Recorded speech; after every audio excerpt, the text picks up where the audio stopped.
ہوشیار بادشاہ بہت مدت پہلے دور دراز کے ایک ملک میں یہ قاعدہ تھا کہ اس ملک کے لوگ ہر سال اپنا بادشاہ تبدیل کرتے تھے۔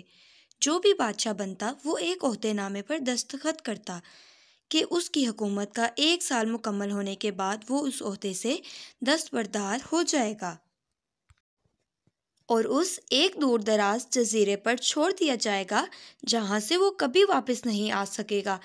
جب ایک بادشاہ کا 1 سال دور حکومت مکمل ہو جاتا تو اسے ایک مخصوص جزیرے پر چھوڑ دیا جاتا جہاں وہ اپنی بقیہ زندگی گزارتا۔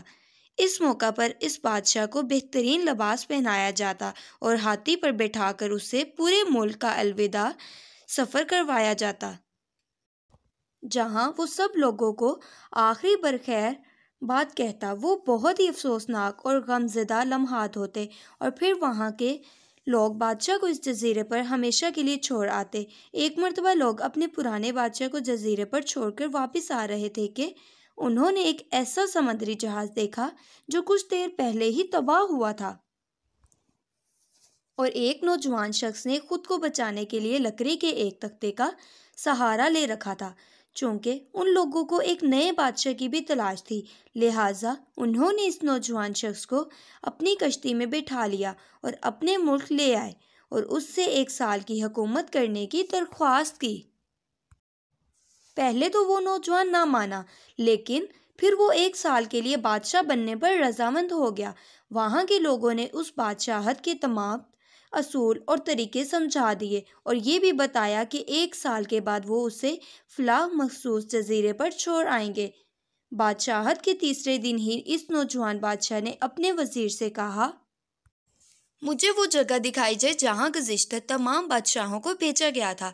نے بادشاہ کی خواہش کا احترام کرتے ہوئے اسے وہ جزیرہ دکھانے کا اہتمام کیا گیا۔ وہ جزیرہ مکمل طور پر جنگل تھا اور جنگلی جانوروں سے بھرا ہوا تھا۔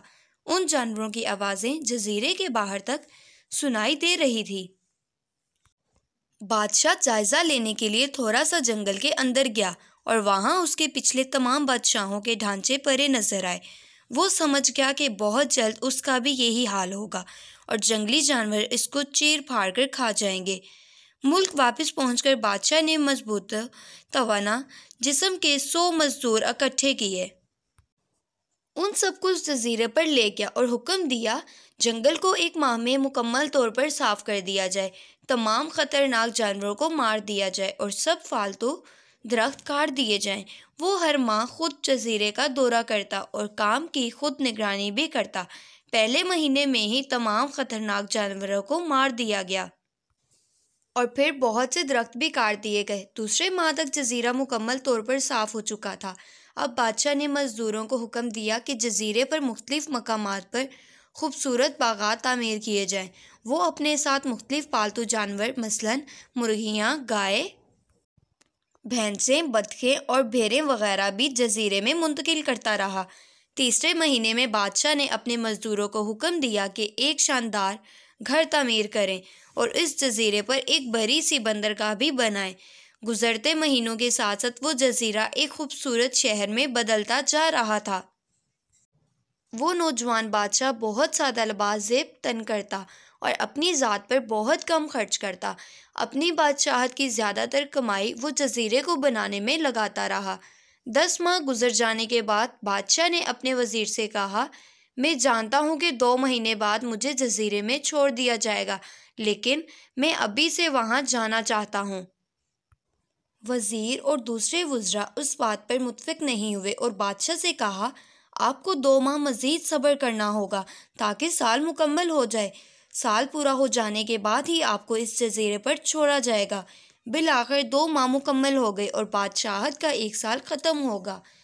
حسب روایت وہاں کے لوگوں نے اپنے بادشاہ کو شاندار لباس پہنایا اور ہاتھی پر بٹھایا تاکہ وہ اپنی رعایا کو خیر آباد کہہ سکے۔